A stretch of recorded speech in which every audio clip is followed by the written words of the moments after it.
राजा, अरे राजाचा मुलगा आहेस आणि तू असणारा बालक आहेस. तुझ्यापेक्षा वयवर्धक ज्ञानवर्धक आम्ही आहोत आणि तुला असणाऱ्या समुद्राच्या पलीकडे जायची काही आवश्यकता नाही. अशा प्रकारचे वानर बोलले म्हणतात.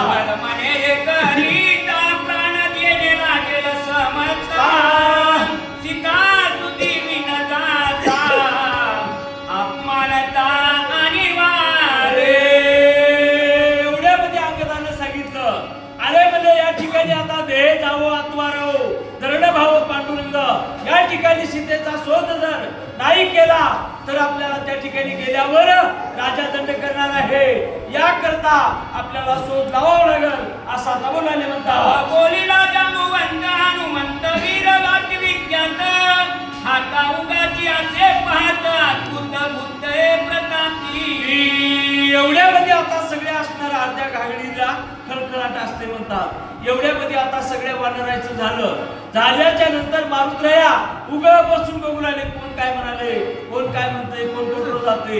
अशा प्रकारचं मारुत्रया बसले होते. बाळपणी अपिता भानू रावता निर्दळीला अभिमानू, याचा पिता प्रभंजनू बळवानू हनुमंत. एवढ्यामध्ये आता याच्या लक्षात आलं वानरायच्या, अरे म्हणले आपण उगे बेजारवाल्या. काय झालं म्हणले, आपला मारुत्रया ज्या वेळेस लहान होता तेव्हा सूर्याला गिळायला गेलता, आता तर चांगला मोठा झालाय, एवढी काळजी कशाला. आणि काय बोलले का, गर्भी ब्रह्मचर्य गोपी ज्याचा देखणारा रघुनंदन, माता अंजनी न देखे नग्न ब्रह्मचारी पूर्ण विराज. एवढ्यामध्ये आता वानराने विचार केला, अरे म्हणजे ज्या अंजनीचा पुत्र आहे आणि ज्या असणार या पवनदेवाचा असणारा मुलगा आहे आणि जन्मत असणारा या ठिकाणी ब्रह्मचारी आहे, सोन्याची असणारी त्याला कासोटी होती. अशा प्रकारचा मारुत्रया आणि या रामाचा निज भक्त आहे, जवळचा भक्त आहे आणि आपल्याला काळजी काय, अशा प्रकारचा विचार करू लागले. बोलता जामुवंत श्रवणे हरिकला हनुमंत, लांबुलत राहटिले रोमांकित आला युक्त बुकीला. खरंच असणारा अशा प्रकारचा जांबुवंत त्या ठिकाणी बोलले आणि बोलल्याच्या नंतर असणार सगळ्याला आनंद वाटला. खरंच असणार मारुत्रया सीतेचा शोध आणतील अशा प्रकारचा विचार त्या ठिकाणी करू लागले म्हणतात.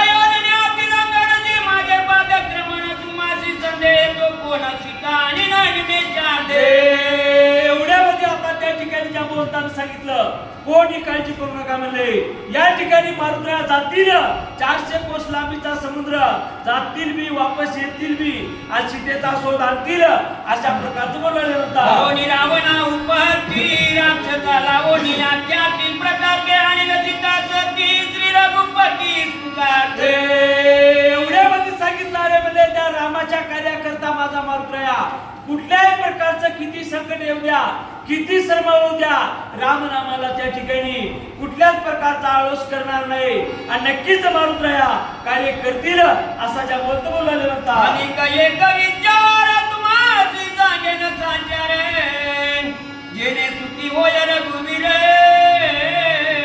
तोही प्रकारे मी करीन. मारुत्रयाने सांगितलं कारण असणारे या ठिकाणी सगळ्याला सावधानतेचा विसरा दिला.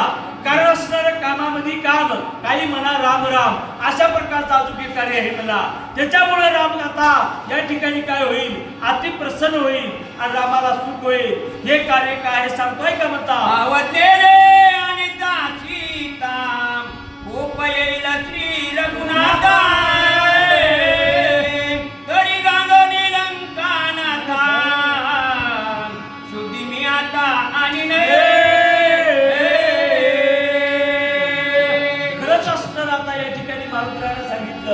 काय म्हणले, या ठिकाणी खाली वरी व्हायला लागला.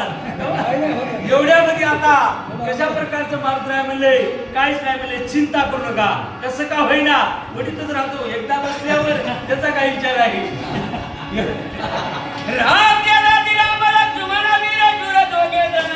पाशी मी येईन जाण्याचं कुणी रावण एवढ्यामध्ये आता मारुत्रयानं सांगितलं आपल्याला काही घेऊन येत होतो, परंतु रामाला राग येईल, हे कार्य मी करणार नाही. जाईल गेल्यावर मुकाट्या वापस येणार नाही. माणसानं गेल्यावर कुठे बी मुकाट्या नाही जाऊ नाही. काहीतरी चांगलं तरी करावं, तसं वाईट तरी कार्य करावं. अशा प्रकारचा रावणाला धडा शिकवील वापस येईल असं बोलले.